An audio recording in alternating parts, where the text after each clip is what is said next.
Waouh! Bienvenue sur Sacrée Rencontre, nouvel épisode solo. J'ai arrêté de compter, on s'en fout de combien d'épisodes on a sorti, mais j'avais hâte de reconnecter avec vous à travers ce podcast pour partager encore plus les sujets qui m'animent, l'évolution qui m'habite, que je traverse. Et aujourd'hui, j'ai plein de choses à dire. Plein de choses à dire. Je sais pas si vous êtes prêts. Moi non plus, je sais pas si je suis prête. Mais il y a un moment, faut y aller. Allez, let's go.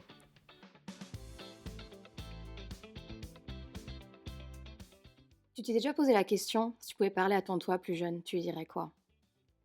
Moi, je sais ce que je lui dirais. Je lui dirais écoute-toi et ose. Et c'est pour ça qu'on a lancé ce podcast. La première question est par où commencer? Par où commencer? Euh, j'ai devant moi mon carnet de notes, le numéro 27. Je tiens des carnets de notes depuis, je crois, 2024. Je suis pas du tout régulière. Je fais pas du tout ça de manière scolaire. Il y a des mois où j'écris quasi tous les jours, des mois où j'écris quasiment zéro. Et ce mois-ci, je me suis dit, je veux reprendre l'écriture davantage, que ce soit répondre à des questions que je vois sur les réseaux sociaux, de développement personnel par exemple, pour faire de l'écriture guidée. J'ai aussi bientôt une séance de focusing. Je sais pas si vous connaissez ça. Ça a l'air génial avec une amie, mon amie Laura, qui se lance dans... alors peut-être que j'ai pas les bons mots, mais dans de la guidance de focusing qui consiste en fait à... Waouh, je me lance dans une explication là dont je maîtrise pas du tout les termes. Qui consiste à creuser au fond de soi-même pour explorer des parts de soi, connecter à des parts de soi. Et tout ça via l'écriture en fait, intuitive, l'écriture spontanée. Voilà, j'ai aussi partagé il y a quelques jours sur Insta un petit dessin, je ne veux pas ça un dessin, mais de l'art-thérapie, de ce qui m'a rendue heureuse en février. Et ça m'a fait un bien fou de mettre ça dans mon carnet et de le voir de temps en temps. Ça ground en fait, ça permet de rester ancré. Je veux te raconter, c'est ça que j'ai commencé à écrire dans mon carnet ce matin. Je me réveille après une soirée trop chouette avec mon amie Romane, que j'avais pas vue depuis plusieurs semaines, que j'ai retrouvée hier soir chez moi, tranquillement, dans le canapé. Et on a fait le bilan, du coup, en se racontant nos vies des dernières semaines, des derniers mois. On a fait le bilan de ce qu'on apprend, ce qu'on a appris à travers ça, ce qu'on a traversé. Et il y a un moment où Romane m'a dit, t'as appris à lâcher prise en fait. Et you know what? Je me suis foutu la paix. C'est ça que je lui ai répondu. Je me suis foutu la paix ces dernières semaines, ces derniers mois, pour de vrai cette fois, alors que l'intention de me foutre la paix date d'il y a plusieurs années, avec plusieurs thérapeutes, dans plusieurs contextes, et aussi avec moi-même, hein, parce que c'est facile, tu sais, c'est une phrase bateau, fous-toi la paix, ça va aller. Mais là, j'ai vraiment fait ça, en fait. J'ai vraiment pratiqué ça. J'ai fait de mon mieux, et parfois, souvent, ces dernières semaines, c'était franchement pas terrible, ce mieux-là. Et c'est pas grave. La plupart du temps, c'est pas grave. Et ça aussi, c'est une grosse prise de conscience. Bon, faut que sans passer par quatre chemins, il faut que je vous raconte ce qui m'est arrivé ces dernières semaines parce que ça explique tout ce que je vais partager après. Ça contextualise et je suis là pour ça en fait. Pour être authentique, sincère et partager ce qui m'arrive parce que je pense que c'est ça qui peut aider les autres. C'est ça qui peut inspirer. C'est ça qui peut m'aider moi aussi à construire ce que je veux construire professionnellement parlant, ce que je veux offrir au monde, trouver du sens dans ce que je fais au quotidien. Donc, si on rembobine un peu en arrière, en 2025, j'ai recommencé à zéro. Plusieurs fois en fait, mais personnellement parlant, j'ai vraiment recommencé à zéro parce que j'ai passé un début d'année 2025, donc hiver, printemps, sans travailler, en m'offrant ce luxe risqué de fou, financièrement parlant, de ne pas travailler. J'avais pas 50 000 balles de côté, j'avais pas un plan de match, j'avais rien du tout. Je me suis juste foutu la paix et je pense que ça a commencé là d'ailleurs. Dès janvier, en mode ok, qu'est-ce que j'ai envie de faire pour me faire du bien? Qu'est-ce que j'ai envie de faire que j'ai jamais fait? Avec qui j'ai envie de le faire? Où? Et là c'est parti. Ça a commencé avec un voyage au Mexique, je vous l'ai déjà dit. Un voyage au Mexique en plongée avec Adrien qui était absolument génial. La plongée dans les cénotes au Mexique, mais pépite, extraordinaire, inoubliable, transformateur. Waouh! La connexion à la respiration et à la beauté du monde, mais j'en suis encore émue en fait. C'était génial. Quelques semaines de repos à Montréal, un début d'hiver compliqué, le mois de février super compliqué, le mois de février autour de la Saint-Valentin solo, c'est vraiment pas facile à vivre certaines années en fait, quand t'as juste envie d'être entouré, d'être aimé et de donner de l'amour. Donc ça aussi, ça m'a marqué. Euh, Ensuite, un mois de mars, mais fait de voyages géniaux, inoubliables. La Martinique avec les copains, trop bien. Découvert des Antilles, j'ai trouvé ça génial et j'ai hâte d'y retourner, notamment voir la Guadeloupe et autres. Et puis Brésil, 2 semaines, toute seule. Pouah, inoubliable et j'ai juste hâte d'y retourner en fait. Une découverte avec un pays, avec une culture qui m'ont beaucoup touchée. Et puis la musique était le centre de ce voyage, le festival Lollapalooza, j'ai juste adoré. Et après, il y a eu l'été où j'ai commencé à comprendre que je voulais explorer plusieurs choses de manière professionnelle. Donc j'ai fait des formations, j'ai fait des expériences gratuites en ligne, j'ai fait du soin comme d'habitude, de la thérapie de plusieurs, sous plusieurs perspectives. J'ai fait un cercle de constellation familiale pendant plusieurs semaines au printemps qui était bouleversant, transformateur. Ouais, j'ai pas d'autres mots franchement. À vivre, à vivre et à refaire aussi. Et puis, en septembre, j'ai recommencé à fond les ballons. Vas-y, j'ai 2 travails, j'ai une formation, temps partiel certes, mais très prenante émotionnellement parlant. Donc j'ai fait la formation de coaching. Je me suis perdue en route parce que c'était dur, parce que j'ai compris que je voulais pas faire ça à temps plein, que la méthode qu'on m'enseignait, même si elle était géniale, j'y adhérais pas forcément à 1000%. Et du coup, plein de questionnements ont suivi.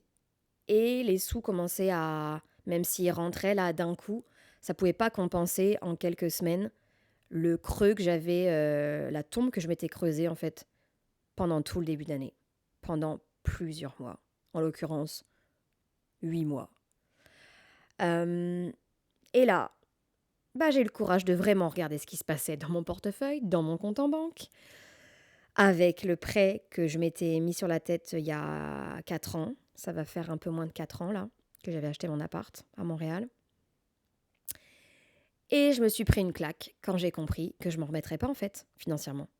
Que ça me prendrait longtemps, que ça prendrait des appels compliqués avec la banque, peut-être de contracter un autre prêt pour regrouper mes dettes, etc., etc. Et que, avec la compréhension que j'avais de ralentir mon quotidien, ralentir mon rythme, pouvoir travailler dans des lieux et pour des fonctions qui me faisaient du bien, plutôt que retourner dans un job corpo 40 heures par semaine et bien gagner ma vie parce que c'est ça qu'on m'a appris, c'est ça que j'avais fait les 10 années d'avant, pour avoir cette liberté en fait de vie professionnelle, de vie personnelle dans une ville chère comme Montréal, et ben ça prenait des décisions. Ça prenait des grosses décisions. Et donc j'ai pris mon courage à deux mains. Ça faisait longtemps que je ne l'avais pas fait de cette manière aussi forte. Et j'ai appelé un syndic d'insolvabilité. Pour la petite histoire, parce que la vie est quand même très drôle, c'est Raymond Chabot, qui est hyper connu ici et dans le monde entier d'ailleurs. Et c'est le premier stage que j'avais fait au Québec, dans le développement d'affaires, pas dans l'insolvabilité, mais quand même en 2012. Donc la vie est folle. Voilà. Et donc, je suis tombée sur une jeune femme super douce, super calme, ouverte, souriante, enveloppante en fait, qui m'a vraiment fait du bien. Et j'ai pu devant elle exprimer où j'en étais rendue, c'est-à-dire dans la merde, et chercher des solutions. Et donc, je vous la fais courte parce que là, l'épisode est déjà assez long. Je vous la fais courte. J'ai signé pour déclarer faillite. Déclarer faillite auprès de ma banque actuelle, une banque canadienne, et mon créancier hypothécaire, donc la banque qui m'a prêté des sous pour acheter mon appartement il y a 4 ans. Et donc, ça a des conséquences énormes sur les prochaines années en termes de gestion de mes finances, en termes de... là, je suis suivie pendant plusieurs mois sur comment je gère ma vie financière. Et, euh, et en fait, c'était tellement vulnérable de faire cet appel, mon Dieu, et de dire, hey, je suis dans la merde financière, faut faire quelque chose, j'ai besoin d'aide, s'il vous plaît. Donc ça, c'était un premier truc. Donc c'est arrivé, en gros, ce rendez-vous-là, je l'ai eu en décembre, je crois. En tout cas, les premiers appels en novembre, puis le rendez-vous en décembre. Et donc, je devais signer avant Noël. Et finalement, suite à plein de raisons, j'ai commencé à avoir l'autorisation, en fait, de ne plus payer mon prêt hypothécaire, ma mensualité de prêt de mon appart, en décembre et janvier. Et du coup, j'ai signé début février ma faillite. Grosse épreuve. Émotionnellement, grosse épreuve. Enfin de baisser les armes, en fait, et de se dire, ok, j'ai pas 50 choix, en l'occurrence j'en avais 2. C'était la dernière solution et en même temps la meilleure solution. J'ai suivi les conseils, j'ai posé toutes les questions que j'avais, j'ai discuté avec quelques personnes qualifiées pour discuter de ça, et j'ai pris ma décision. Et ça a été déjà énorme et j'aurais pu arrêter l'épisode là et vous dire, voilà, il m'est arrivé ça et waouh, c'était compliqué. Mais non, parce qu'il m'est arrivé plein d'autres trucs. Donc voilà, ça c'était la première chose. Deuxième chose, en décembre, j'ai rencontré un mec, j'ai rencontré quelqu'un, en l'occurrence fin novembre, c'est-à-dire en même temps que la faillite, hein, fin novembre, et je m'y attendais pas du tout. Je cherchais plus, je cherchais plus, j'avais lâché prise par rapport à ça. Et j'en rigolais avec mes amis. Voilà, je savais que je rencontrerais personne début 2025, je n'étais pas ouverte à ça. Et là, avant Noël, comme le Messie, arrive un homme et je tombe amoureuse. Je tombe amoureuse. Voilà. On passe des super moments. J'oublierai jamais ces moments-là. Je revis pour la première fois depuis très longtemps des moments de vie à deux, des dates, des activités, des discussions, des moments intimes, etc., qui font me rendre compte de qui je suis devenue, de qui je suis aujourd'hui avec la personne et de ce que j'apprécie de ça ou non, de mes limites, de l'expression de ces limites, de l'expression de sa vérité, de partager ce qu'on ressent, de partager nos émotions, de répondre à des questions difficiles sur notre passé, par exemple, etc. Et ouais, c'était un sacré truc pour moi de vivre ça, honnêtement. Et je pourrais vous en parler, que ce soit un bon souvenir ou que des apprentissages positifs, ou qu'une belle fin, par exemple. Et en fait, il s'est passé un truc de fou, juste après, que je vous partage maintenant. J'ai commencé à me sentir pas bien émotionnellement, physiquement, autour de Noël, juste après Noël, quand j'étais en vacances dans ma famille. Et, euh, et je comprenais pas trop. Et en fait, au fond, mon intuition commençait à me dire, tes règles sont en retard, tu te sens bizarre, tu t'es jamais senti comme ça. Mais tu sais, je fermais cette intuition-là, je la mettais en pause, je la mettais au fin fond de mon esprit et de mon ventre et de mes tripes, et je continuais ma vie en fait. Et donc j'ai fait mes vacances, je suis rentrée à Montréal début janvier.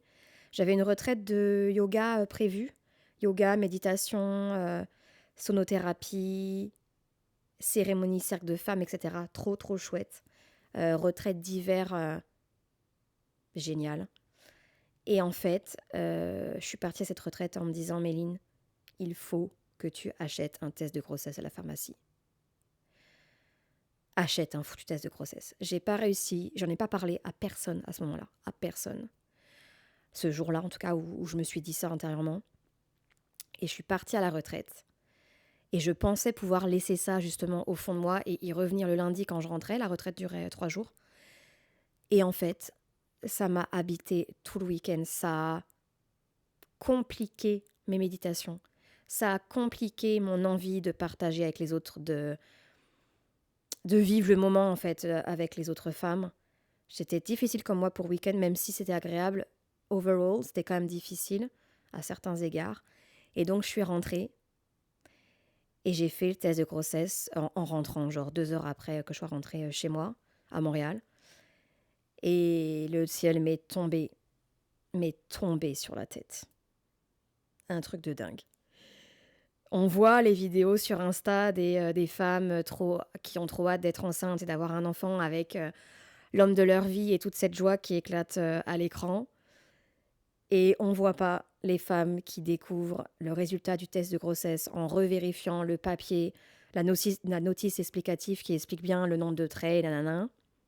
Évidemment, vu le prix des tests de grossesse, j'allais pas prendre le Clear Blue où il y a écrit enceinte. Fait que j'ai pris un truc de la marque, de la pharmacie qui... Enfin voilà, quoi, il y a juste des traits, en gros. Et donc, je relis la notice explicative et je me dis, putain, Méline, t'es enceinte. Waouh. Je vous explique pas le choc. Je sais que celles d'entre vous qui ont vécu ça le connaissent très bien, ce choc-là. Et, et le début de la merde a commencé, dans le sens, c'est quelque chose à gérer, c'est quelque chose à intégrer, c'est des décisions à prendre. C'est un truc qui t'arrive dans tous tes corps, en fait, enfin, qui impacte toute ta vie, honnêtement. Et en fait, comme j'ai compris ce jour-là, on était rendu début janvier, je crois que c'était le 11 janvier, quelque chose comme ça. Et j'ai mis 3 jours avant de le dire à mon amoureux, que du coup j'avais vu pendant mes vacances et avant à Montréal. C'était la discussion la plus terrifiante que j'ai jamais eu à affronter. Vraiment, j'étais terrifiée. J'étais en panique totale à l'idée de dire ça à un homme qui s'y attend encore moins que moi, qui va le vivre juste avec des mots à 5000 km de moi, parce qu'il était rentré en France, et qui ne vivra pas en fait les symptômes que moi je vis, qui font que je m'en rends compte tous les jours, et que c'est tangible en fait pour moi. Je le vis. Lui, il va juste le vivre en fait avec les mots que je lui dis. Et donc bref, ça a été une discussion sacrément difficile pour moi à appréhender.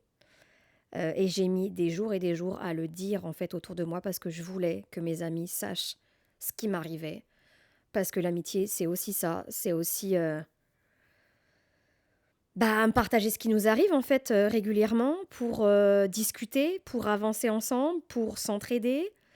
Pour moi, être capable de demander de l'aide sans devoir expliquer ce qui m'arrive au moment où je demande de l'aide. Donc je l'ai dit en fait. Je l'ai dit assez rapidement à pas mal d'amis. Plusieurs en tout cas. Et j'ai pas réussi à le dire à ma famille parce que j'avais honte, parce que je me sentais coupable, parce que c'était super difficile à vivre, parce qu'ils étaient loin et de toute façon, j'avais pas besoin de grand chose à part juste de savoir que j'étais entourée et comprise. Et donc j'ai appelé direct le lendemain matin, centre de rendez-vous à Montréal, IVG, nanana, parce qu'évidemment, la décision fut rapidement prise dans tout, dans moi, dans tout, que je pourrais pas garder ce bébé, que j'étais pas du tout en position pour le faire, qu'on venait de se rencontrer avec mon amoureux et que j'avais pas de boulot et que j'avais pas de situation et que je savais même pas ce que je voulais faire dans les prochains mois, professionnellement parlant, géographiquement parlant. Voilà, il y avait rien de clair. Donc ma décision était rapidement prise et là le processus a commencé et donc je ne veux pas vous raconter le tout en détail, voilà, ça pourrait intéresser certaines d'entre vous, mais en gros, ce qui s'est passé, c'est que j'ai été prise en charge super bien le premier jour, le premier rendez-vous, hyper mal le rendez-vous suivant, et que je me suis retrouvée à arriver un matin à l'hôpital en pensant que j'allais faire l'IVG par médicament début février, parce que j'étais dans les temps pour le faire en termes de nombre de semaines d'aménorrhée. Et en fait, le ciel m'est tombé sur la tête à nouveau le 4 février, quand on m'a dit « Mais en fait, on s'est mal comprise. Va falloir, si vous voulez poursuivre, passer par l'IVG par curetage, par aspiration, donc entre guillemets chirurgical, c'est-à-dire interne, quoi, sous anesthésie locale, mais avec des médicaments forts quand même qui font que tu es dans les vapes. Tu n'es pas endormi, mais tu es dans les vapes. Et en fait, parce que, donc la raison étant, parce que en fait, votre grossesse est trop avancée, donc on n'a plus d'autre choix que ça. Et là, waouh! Tu te réveilles la veille en te disant « Ok, c'est mon dernier jour de grossesse. Respire. Demain, tu vas prendre le premier médicament. Après-demain, tu prends le deuxième médicament. Et tu traverses ça. Tu guéris et tu passes à autre chose. » Je vous passe les montagnes russes, émotionnelles, physiques, de digestion littérale et de digestion aussi mentale des discussions que tu as dans ce contexte-là. Des X semaines entre, début janvier et début février, où tu te dis que c'est demain, et en fait, le lendemain, tu arrives à l'hôpital stressée, émotive, même si tu es accompagnée, stressée, émotive. Et là, on te dit, en fait, ce sera dans 2 jours, puis ce sera d'une autre manière que vous n'avez pas choisi. Est-ce que vous voulez poursuivre ? Voilà. Donc, sans suspense, ça s'est très bien passé, du coup, 2 jours après. Et dès le lendemain, je me sentais déjà beaucoup mieux sous plein d'aspects. Je me sentais de nouveau OK. En fait, j'allais bien. Et je pouvais pas dire que j'allais bien pendant les X semaines qui ont précédé, dans le sens où j'ai pas été bien pendant des semaines. Et ça a été long à vivre, ça a été dur à vivre. Donc voilà, donc j'ai traversé cet épisode d'IVG qui est pas une mince affaire. Il s'est passé plein de choses là-dedans. C'était transformateur en fait. Et c'est ça que je veux vous partager après. Et du coup, dernière chose, comme j'ai fait ma faillite, j'ai donc dû quitter l'appartement. Donc la même semaine, j'ai déménagé dans un nouvel appart que j'ai pas acheté, que je loue. J'ai fait mon IVG et j'ai signé ma faillite. Tout ça en 4 jours top chrono. En fait, dans l'ordre, j'ai signé la faillite, fait mon IVG le lendemain, déménagé 2 jours après. C'est fou, quand tu y penses, c'est fou. Et en fait, ce que j'ai appris à travers tout ça, et c'est le sujet de pourquoi j'enregistre cet épisode de podcast maintenant, peut-être que je le fais pour moi, j'en sais rien, peut-être que ça vous parlera pas, je sais pas. Mais je voulais quand même vous partager tout ça. Dans tout ça, et là ça m'émeut de ouf,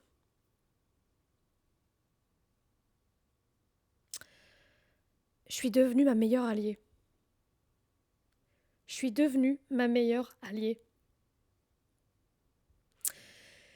Je me suis pas débrouillée toute seule parce que mon ego a pris la place et parce qu'il faut pas demander d'aide et blablabla. Ou parce que je pensais qu'on n'était jamais mieux servi par soi-même ou blablabla. Tout ce qu'on nous dit depuis longtemps en fait. Je suis devenue ma meilleure alliée parce que j'ai eu besoin de vivre ça en pleine possession de mes moyens, ne serait-ce que mon cerveau et ma gestion de mes émotions, même si c'était dans une période de crise, il y avait une certaine gestion de mes émotions comme dans un mode de survie en fait. Ouais. Et en fait, ce que je veux partager finalement, évidemment c'est pas juste ça, sinon je pourrais m'arrêter là et ciao. Mais c'est de dire que j'ai fait ce que j'ai pu pour traverser cette tempête, pour respirer à travers les mouvements de ce tsunami que j'ai reçu en pleine gueule. Et j'ai réussi en fait. I did it. Et je me le devais en fait à moi-même. Parce qu'on sait que la vie est faite d'expériences. On sait que la vie est faite d'épreuves. Et c'est le tatouage que je me suis fait il y a... Je crois que ça fait 2 ans que je l'ai. Je pense que ça fait 2 ans. Qui était... que j'ai fait en fait suite à une carte reçue par une amie. Comme ça, un jour, elle arrive et elle me dit t'es une amie géniale et je voulais t'offrir une carte et voilà. Et la carte représentait une rose. Et il y a une citation de Jean d'Ormesson que j'aime beaucoup, que évidemment je vais paraphraser parce que ma mémoire ne retient pas les citations, ni les blagues d'ailleurs, euh, qui dit la vie est une vallée de larmes. Merci pour les roses et merci pour les épines. Sous-entendu, c'est parce qu'on a des épines, parce qu'on se fait piquer, parce qu'on se fait ramasser à travers certaines expériences, qu'on peut après connaître la joie, en fait. Et c'est aussi quand on touche à la joie qu'on est capable de toucher à la tristesse à d'autres moments. Et c'est tout ça qui remplit notre vie. Et il y a un moment où il faut se rendre à l'évidence, la vie, elle est faite de hauts et de bas. Elle est faite de joie immense et de tristesse immense. Et c'est comme ça. Et en fait, à travers tout ça, j'ai pris conscience de ça dans mon corps. Tu sais, il y a prendre conscience mentalement, il y a prendre conscience en voyant tes proches vivre des choses, en regardant la télé, en écoutant des podcasts, en écoutant de la musique où les gens partagent des choses. Puis il y a le vivre. Il y a le vivre en fait. Et franchement, j'imagine que je vais vivre une vie pleine de choses, mais l'épreuve, notamment de l'IVG, c'était l'épreuve la plus difficile de ma vie, de mes premières 35 années de vie. Clairement. Et j'oublierai jamais ça. J'oublierai jamais ça. Et je pense que je devais surmonter en fait cette épreuve-là avec une certaine autonomie pour me prouver la force que j'avais en moi, pour toucher cette force-là, pour la déployer en fait. Et ouais, je regrette pas du tout comment ça s'est passé en termes de quand est-ce que j'ai demandé de l'aide, pourquoi, comment, en termes de quand j'ai décidé de le dire, à qui, quand je me suis autorisée à mettre mon téléphone en silencieux pour pas répondre à des appels parce que j'étais pas capable en fait de répondre à la question ça va par exemple ou de dire ce qui m'arrivait. Et ouais, se foutre la paix, s'écouter et s'autoriser. S'autoriser à répondre, pas répondre, à dire, pas dire, à recevoir, pas recevoir, à donner, pas donner, à écouter, pas écouter. Et juste de le dire en fait. Et je pense que certaines de mes amies les plus proches, surtout les femmes, les filles, m'ont vu évoluer, ont pour certaines eu de la difficulté aussi à vivre ça avec moi. Et ça aussi, ça m'émeut profondément en fait. Cette amitié, cet amour entre femmes, tellement précieux et tellement inégalable aussi parfois. Je l'ai dit à ma famille très tardivement, je l'ai même pas dit à mon frère en fait, tout ce que je dis là. Pas en tout cas. Ouais, je l'ai pas dit, je pense qu'il sait une partie, mais je l'ai pas dit. Et je lui en parlerai certainement, mais je l'ai pas fait jusqu'à présent. Mais mes amis proches physiquement et dans le lien m'ont énormément soutenue. Et parfois juste en étant là. En étant là. Et en disant je suis là. Et en acceptant que c'est tout ce qu'elle pouvait faire à ce moment-là. Et ça aussi, c'est une sacrée leçon d'humilité et d'honnêteté. Vraiment. Et on dit que les épreuves, c'est dans la diversité, tu sais, qu'on qu'on apprend à se connaître, qu'on se rend compte de nos forces, qu'on se rend compte de l'importance de l'entourage, que ça fait du tri. Et c'est vrai, c'est vrai. La grossesse de quelques semaines et l'IVG m'ont appris à revenir au moment présent et à l'essentiel. L'essentiel, pendant mon mois de janvier, n'était que la respiration. Genre, respire.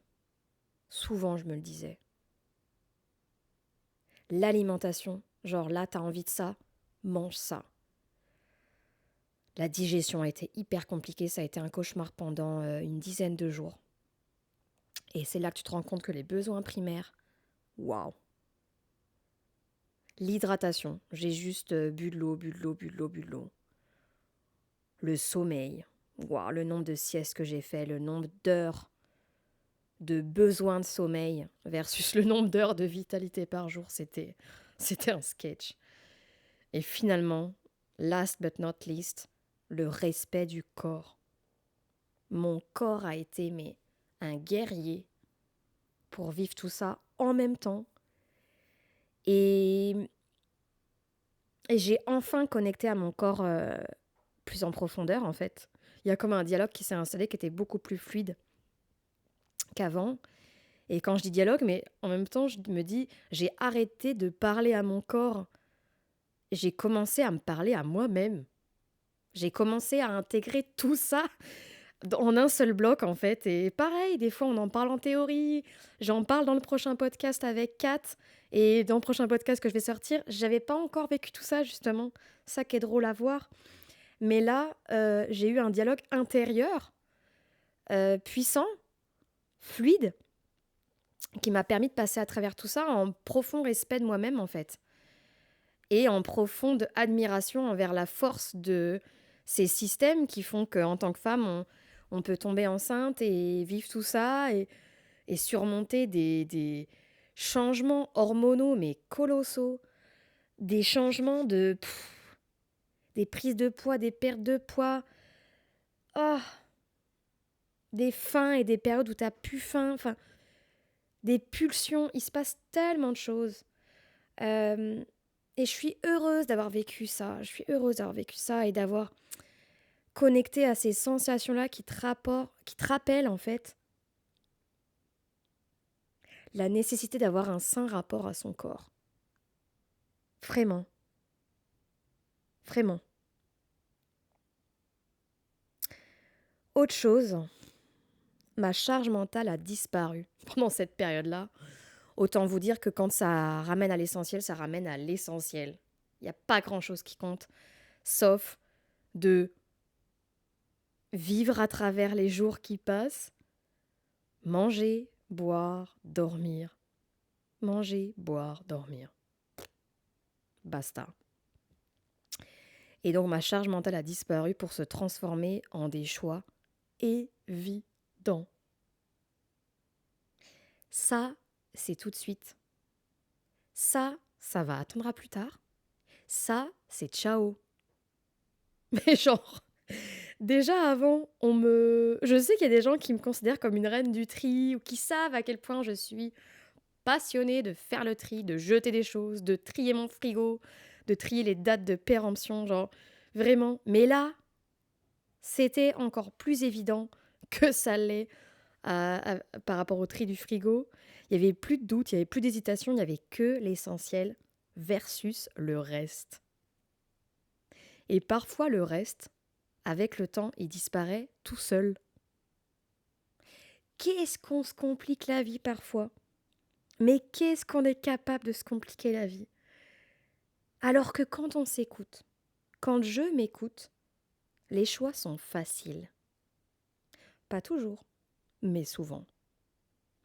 Les choix peuvent être évidents. Si on se respecte, quand on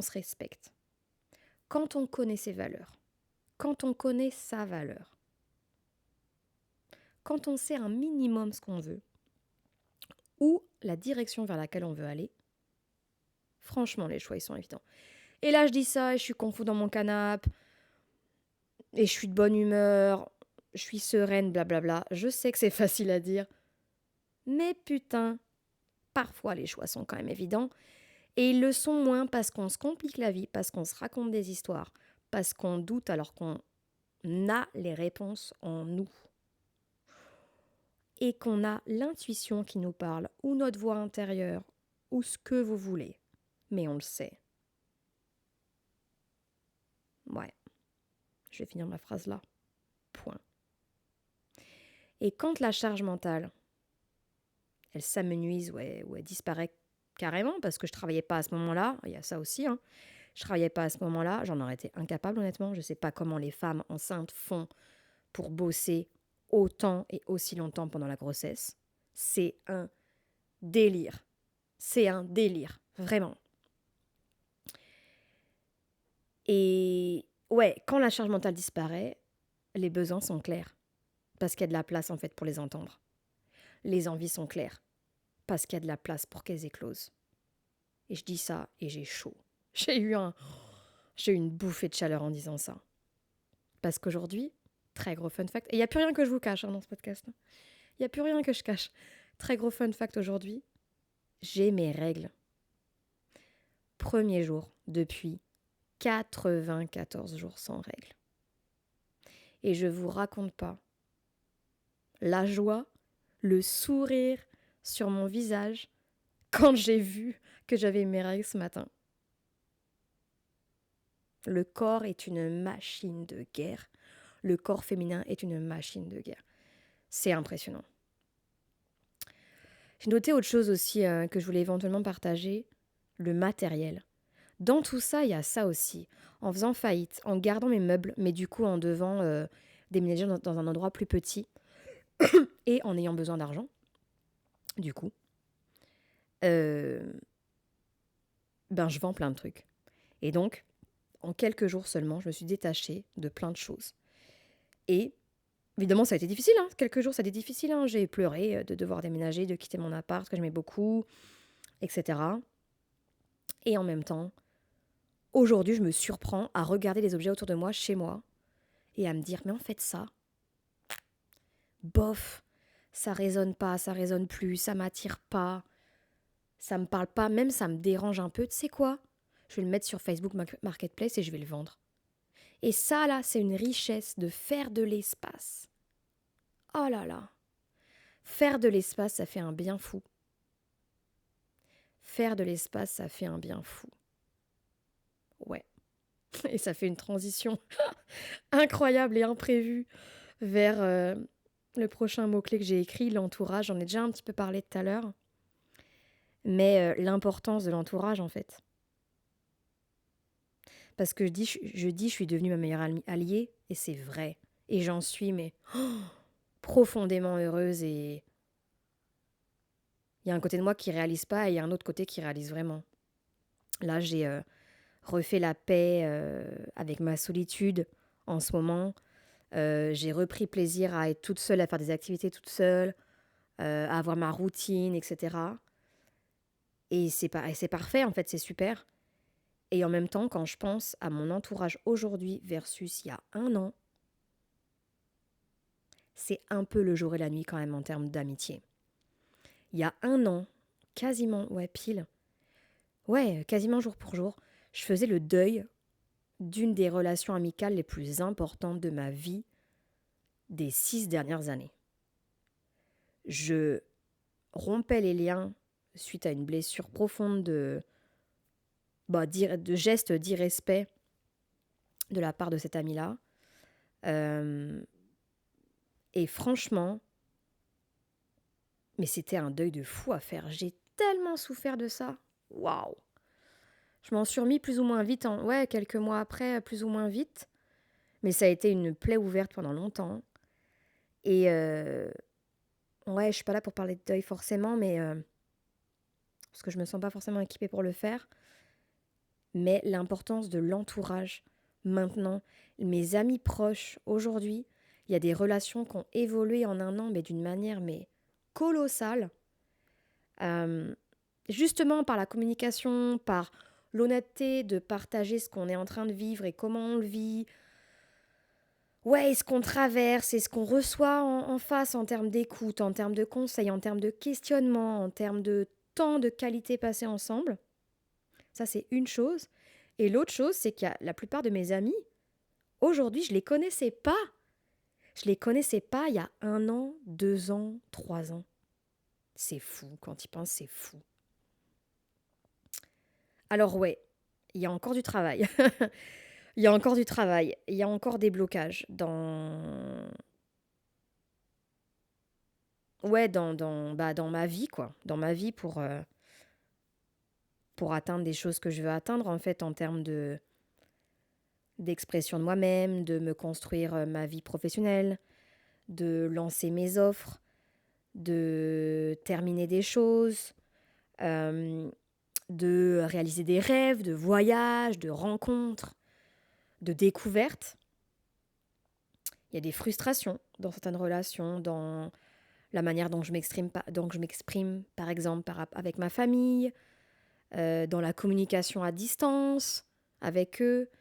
Il y a plein de choses. Mais j'ai écrit ça sur mon miroir. Je vous recommande, franchement, si vous avez un miroir sur lequel vous pouvez écrire avec des petits stylos effaçables, là, des feutres effaçables. Une chose à la fois. Une chose à la fois. Si j'ai pu surmonter tout ça, c'est parce que je me suis concentrée sur l'essentiel. Une chose à la fois, un jour à la fois. Et punaise, ça reconnecte au moment présent. Il y a rien de tel. Franchement, il n'y a rien de tel. Vous voulez une baguette magique pour être connecté au moment présent? Vivez un truc dur. Vivez-le plus ou moins seul. Alors là, y a pas, franchement, il n'y a pas plus catalyseur. Il n'y a pas plus transformateur. Il n'y a pas plus révélateur. Et je rigole parce que j'aurais jamais pensé vivre tout ça en seulement 2 mois. 4 jours, mais aussi à travers 2-3 mois. Mais j'en suis sortie. Et j'ai jamais été autant confiante, sereine, bien entourée, capable de demander de l'aide, capable de réfléchir avant de demander de l'aide ou avant de prendre une décision. Et j'ai encore plein de chemins, je viens de le dire, j'ai encore plein de chemins, plein de taf, ouais, je pense qu'il n'y a pas d'autre mot, hein, plein de travail, entre guillemets, sur moi. Mais je me fous la paix. Et j'embrasse, en anglais, I embrace, j'embrasse que ce que je vis en ce moment, que ce que je vis en ce moment, c'est temporaire, que je me choisis à travers ça, que je choisis comment je dépense mon temps et mon énergie et où je le place. Et c'est le plus important en fait. C'est le plus important. Je crois que je vais m'arrêter là. J'espère que j'ai pas été trop... que j'ai pas trop bégayé ou que j'ai pas dit trop de Mais ça me fait du bien de partager ça et je pense que ça peut résonner chez certaines personnes et ça peut déclencher des conversations ou déclencher des révélations, des prises de conscience ou des envies de discussion. Et j'ai eu des discussions profondes et magnifiques pendant ces dernières semaines et je pense que j'en aurai encore plein d'autres. Et je suis prête pour la suite. Je suis prête pour aujourd'hui déjà, un jour à la fois, mais je suis prête pour la suite et je vous encourage à prendre soin de vous, de la manière dont vous avez besoin et envie, à vous écouter, à vous aimer, de la manière dont vous êtes capable de vous aimer aujourd'hui, un pas à la fois, un pas à la fois. Bisous, bisous tout le monde et à très vite.